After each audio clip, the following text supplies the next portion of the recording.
Hello, this is the Trial Line Podcast. I'm your host, Bo. This is my co-host, Danny. Hey mate, how you going? Oh, mate, I'm great. It's finals time. Only 8 teams left, 9 games left. Can't wait. I can't wait to get into it. A lot of news this week too. What Wayne Bennett, Craig Bellamy, Tommy Turbo, heaps to get into. Where are we going to start? Alrighty, so we're going to start on Wayne Bennett getting the Queensland Origin job. With you being a Queensland fan, we're going to pop to you.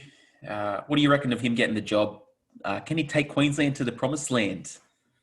Well, back to the promised land. I Oh. don't know. You have a really strong side this year, and have obviously had one for a couple of years now. He's looking for three in a row, but I do think Bennett is a great man to coach Queensland this year, and this is why he has a track record of early success, like success almost immediately.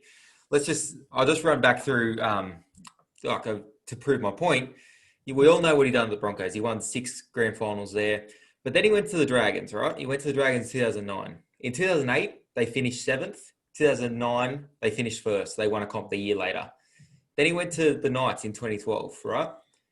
In 2013, they go from 7th to a prelim final. So he goes there, he does that. Then he goes back to Brisbane in 2015. They run 8th in 2014. In 2015, they go to a grand final.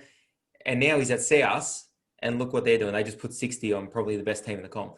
So he has a track record of arriving at a club, arriving at a team, and getting them all focused on one thing, one purpose, and can really drive them to success. So maybe he can do it with Queensland this year. Maybe if there's anyone that can get the job done, it might be Wayne Bennett. Yeah, Only time will tell, I guess. I just hope he doesn't pick Michael Morgan. Actually, I think Michael Morgan has excluded himself this year, so that's good. Good. Not his year. All right, let's get into these games. Semi-final football. It's here. We've waited all year. We didn't think we'd get here because of COVID, but we're here. And the game of the round, Panthers Roosters, Friday night. I've tossed and turned on this game all week. I thought the Panthers were sure things at the start of the week. Now I don't know. For the Panthers, Brian Toho should be in for them, so they'll be injury free. They've had a great run with injuries all year. For the Roosters, Sonny Bill's out. He's got a neck complaint, so he won't play. Jake Friend is also out due to a head knock, so that's a huge out for the Roosters. Like I said, I've tossed and turned.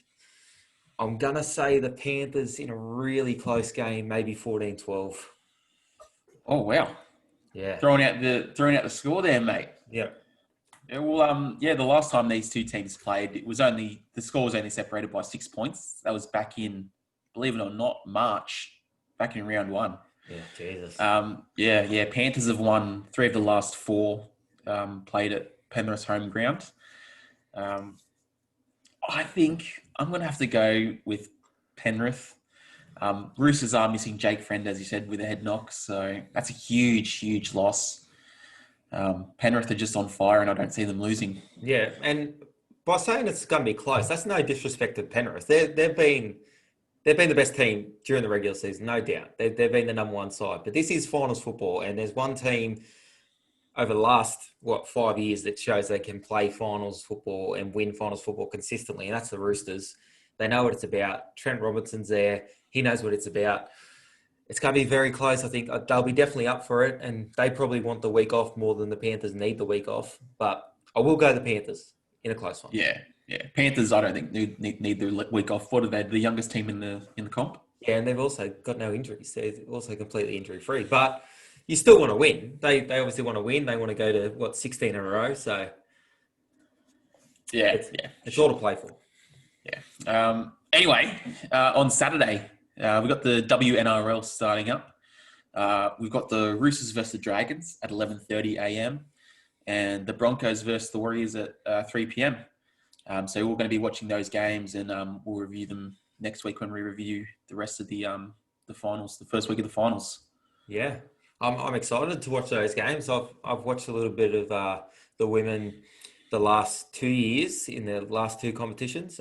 So I think it's a good watch, and we'll be reviewing them. And my tips for those games are probably I'll go the Dragons and the Broncos Any thoughts there? Ooh, I was tipping the Roosters and the Warriors, mate.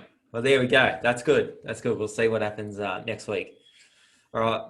This game, I think we'll both be tipping the same team in this game. Raiders Sharks. That's the first game on Saturday. The Raiders are at full strength after resting almost all their starters last week.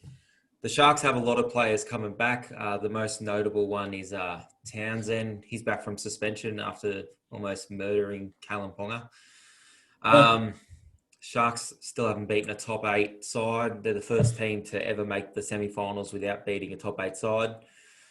I think the Sharks, their best hope in this one is to try and make it messy, trying to make it a little bit of a slugfest and try and drag them down into that fight. But I think Raiders will just run away with it in the second half. Yeah, I think so too. Raiders, we've been talking about it for a while. They come out in the second half and they really put teams to the test. As you said, the Sharks still haven't beaten a top 8 side, but the Sharks have also won 6 of their past 7 at GIO Stadium. Okay. So maybe, I don't know what that does, what that does to you, what that does to anyone, if that changes your mind. But yeah, I think the Raiders, that they're getting back a lot of players, a lot of good players. They played the second grade team last week and they still put 38 on the Sharks. So I think the Raiders will be winning this one. I don't know. Like I said, a lot changes in the finals. Teams seem to go up another gear, but a lot would have to change for the Sharks to beat the Raiders here. I think the Raiders are too good. They'll bounce in next week. This game, the Storm and Eels game, I obviously like the Storm. Storm welcome back about 1,000 players. They run their reserve grade side out last week as well. The Eels do have Dylan Brown back. That's a big in for them. Although it's only 5 weeks since he had that surgery on his ankle. I can't imagine he's absolutely 100%. I think the Eels will be up for it. Brad Arthur will have them right up for this game. They'll give it a red-hot crack. But I just don't like their bench. I like Melbourne's bench a lot better. And I think even if they are in the contest, I don't think their bench will be able to keep up with Melbourne. And Melbourne will be too clinical for them. Yeah. I think I'm going to have to agree with you there. The last time Parramatta played Storm back in round, I think it was 15, Parramatta did beat the Storm. 14-0, was it? Yeah, 14-0, but Storm were missing a couple of key players in that one, like Jerome Hughes and Jesse Bromwich. The Storm, they're almost 100% this week. And a fun fact, Melbourne have won 100% of their games against Parramatta in the finals. I think it was 6 of 6. Yeah. Being a Para fan, I hope Para can win, but I just don't think they can. Storm, they've got a lot of good players coming off with about 2 weeks rest. What was that? Yeah, about 2 weeks rest. So I just can't see Para winning. I mean, we spoke about it off air. They need to be competitive, though. If they're going to have a chance of doing something in this semi-final series, they're going to have to be competitive this week. They can't go out there and get smashed and then bounce into possibly the Raiders next week because it's not going to work for them. They've got to show something this week, I think they've been poor in the last probably month, if not more. They've been the worst attacking side. They're the worst attacking side in the top 8. They really need to show something this week. They need to show some fight. And otherwise, they're going to go bang, bang, straight out of the semis. Like did they do that last year? They finished in top 4 last year and went bang, bang? Yeah, I think so. Yeah. Right, well, they do it often. Anyway, Rabbits, Rabbits Knights, the last game of the first week of the semis. The Knights coming off that huge win, that glorious win against the Roosters last week. Jaden Sewer is back for them. Otherwise, they're unchanged. Cody Walker's in just unbelievable form at the moment. Fitzgibbon's back for the Knights. That means that Brodie Jones will drop out. The Rabbits will win this game unless the Rabbitohs beat the Rabbitohs. Okay? The only team that's going to beat the Rabbitohs this week is themselves. They're the kings of just dropping the ball and completing 60% and then doing nothing and losing the game. And the Knights are a good enough side that if they get enough ball, if they get an even share and some good field position, they can score points. They do have points in them. But if South play anywhere near their best game, they'll be winning easy. Yeah, for sure. If we're going off last week's performances, obviously the Bunnies, they put 60 on the Roosters and the Knights got done by 30. by a team that's not even in the top 8. Yeah. Obviously, we know what the score would be, what the result would be. But the Knights have been having a hot and cold season. Obviously, we've talked about this before. The last time the Knights got beaten by 30 points or more, or the last 2 times the Knights got beaten by 30 points, they came back the next week and won by 28 points, and they won by 24 points. Yeah, wow. Yeah. I'd still be tipping the Rabbitohs, though. Yeah, I see either the Rabbitohs beat themselves or the Rabbitohs win 13 plus. Like, I think they play anywhere near what they can play, they'll smash the Knights. Otherwise, Knights win in a close one, and we all talk about how the Rabbitohs shot himself in the foot yet again. Yeah, well, that's been the story of the Rabbitohs for about the last couple of weeks, like last 2 or 3 weeks. They've just been not completing very well, making a lot of errors, And giving away a lot of silly penalties. when they do complete well, they can run up points quickly. Like we've seen it. We've seen it against Manly. We've seen it against the Storm. They could score in bunches, and we've seen it against the Roosters. So they do have points in them. They just got to hold the ball. Does Mick got anything for us this week? Yeah, we've actually got we've got Mick's hot tip from Mick's Mailbag on Facebook. He's backing the Raiders into Kotrick anytime, into Melbourne and Josh Adokar anytime, and into the Rabbits and Alex Johnson anytime.